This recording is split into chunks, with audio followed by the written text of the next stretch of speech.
We'll guide you through how to fix YouTube lagging and stuttering in Google Chrome. If you find this useful, then consider subscribing and liking the video. Here we are on YouTube, and if you're finding that the videos are lagging and stuttering, we're going to guide you through how you can try to fix this. This can be really frustrating when you're trying to watch a video. So, to get started, what you need to do is come to the top right of Chrome and click on the three dots.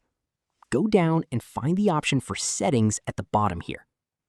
Then, you want to come over to the left side and go down and find the option for System.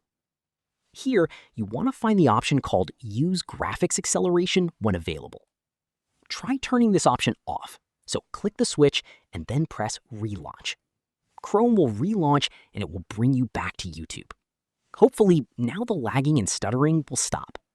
If you found this useful, then leave a like. I look forward to helping you again with another how-to.